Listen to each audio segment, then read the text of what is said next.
They use 40% of the world's energy, emit 50% of its greenhouse gases. They are not the cars we drive. They are the buildings where we work, live, and grow.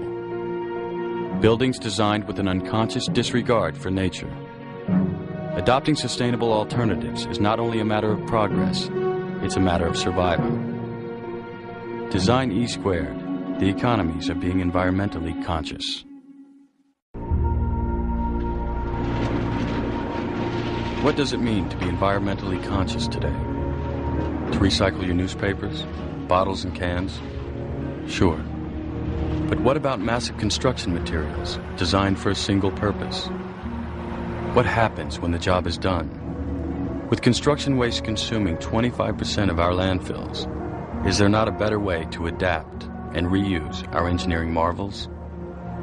Perhaps the way we think is what needs to be discarded.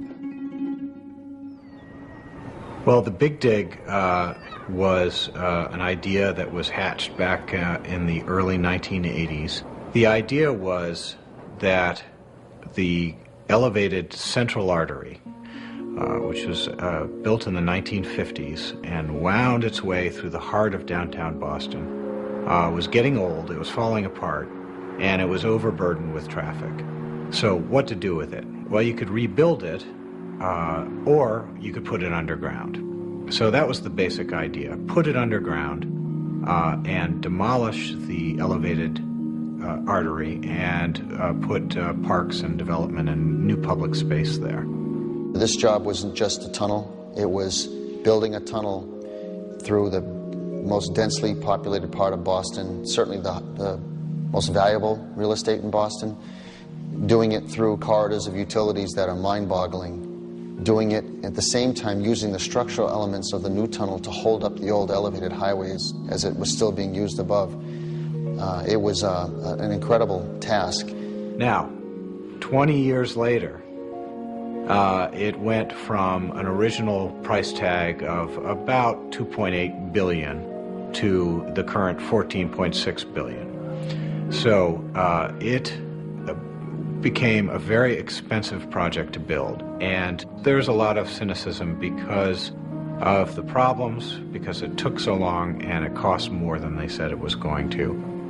I think the Big Dig started off with a bang, and the enthusiasm for the project has waned the last few years, but we're really in the finishing stages now, and I think the enduring legacy of the Big Dig, we're already seeing it in that it's improved transportation in the city, I think dramatically, at least from my perspective. And once the parks are open and the green spaces have been completed, I think the whole affinity for the Big Dig will become much stronger. Years from now, when that greenway is finished, I think it's going to be pretty inspiring, and Boston is going to be a really special place with that kind of public space and park.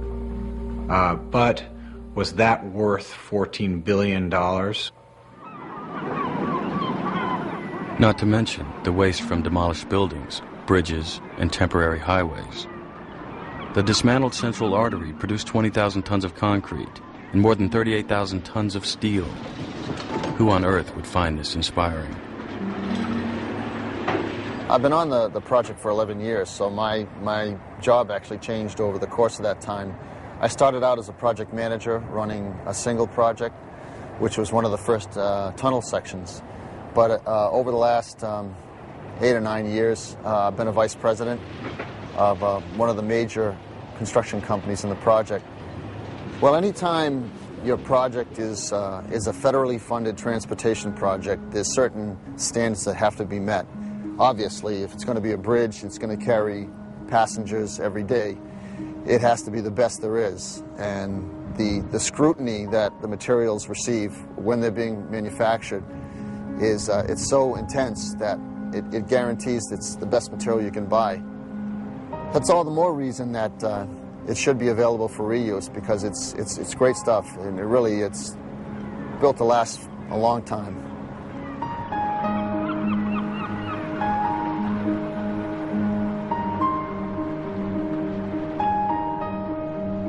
These slabs are Inverset slabs. They're specially fabricated for use in temporary structures.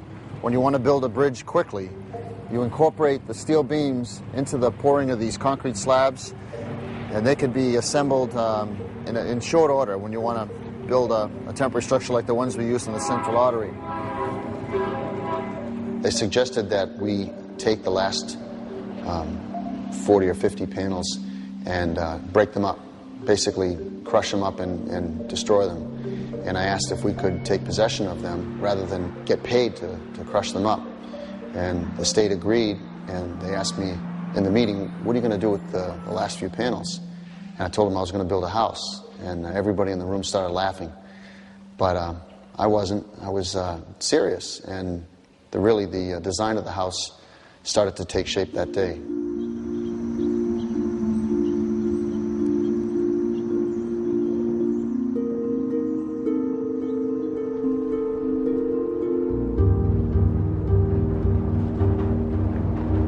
I knew that I needed someone with an eye to help put together, especially the exterior, and help me with the layout.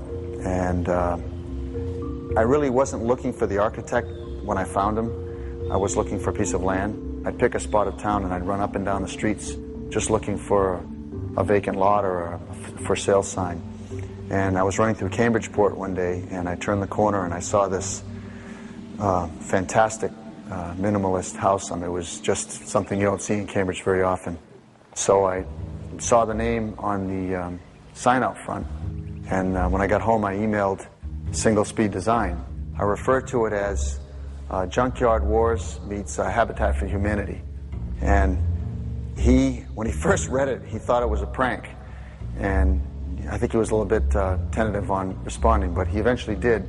And I invited him down to my office, and we went for a walk through the junk pile. He did invite us over to see the stuff, junk that he calls it. He said he's a professional junk collector. I mean, it was definitely piles of steel and concrete that were formless at that point, and they're obviously dismantled.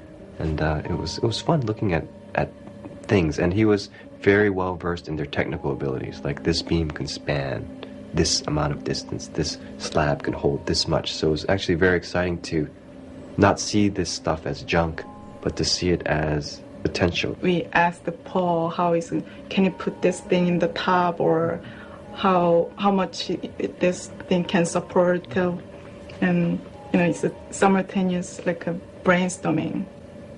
The potential of 2-ton concrete slabs and massive structural steel beams, once considered waste, quickly became a thing of beauty. Or so they thought. The only people that seemed excited about it was Paul and us. Yeah, because we showed many people, because we were excited about it. But then the reaction was just pure skepticism. The thing that struck me was when I was dealing with the financial institutions, when I first went for a loan, they were only willing to give me half of what I ultimately received because they doubted the marketability of this type of a house. They were nervous about the contemporary look of it to begin with, but when I mentioned that it was going to be built from recycled materials, their interest levels just went right down. Real estate people say you should never be the first guy on the block, in terms of renovating or starting a new idea. But architects who innovate, they're always the first guy on the block. They're always the early proposers and early adapters. And they suffer, the slings and arrows of outrageous fortune as a result. But they're dogged, too. They're on a mission. So I redoubled my efforts on finding real estate. And we were lucky. We stumbled in on a piece where the house is located right now. And here, we were lucky enough that not only was a contemporary, not something that was against the local aesthetic, there was a covenant on the site, on the parcel of land, which dictated that a contemporary had to be built. So we were really happy. We moved pretty quickly on it. Six Moon Hill is a neighborhood created in 1947, dedicated to modernist ideals. The question is, do those ideals still invite innovation and boldness?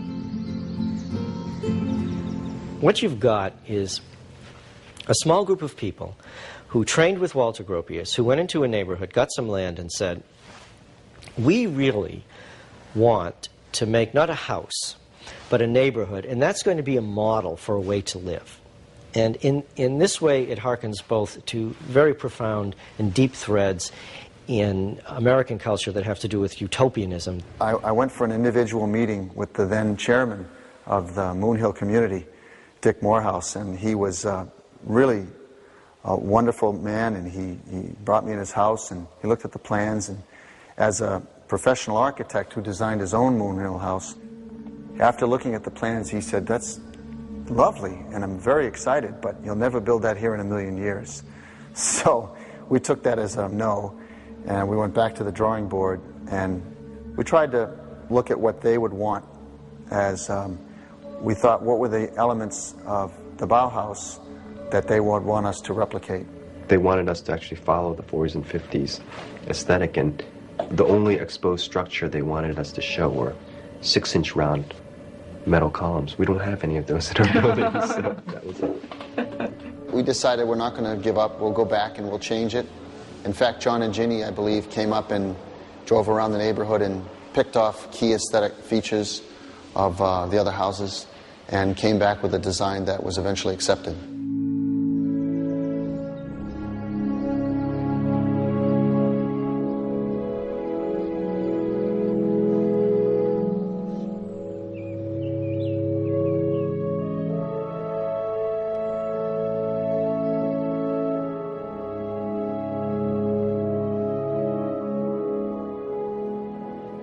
Structurally, I think we did push the envelope as much as we could. One of the things that we were free to do on this house was that the exterior wall doesn't have to bear any weight, because the weight is, of course, the highway pieces on the columns.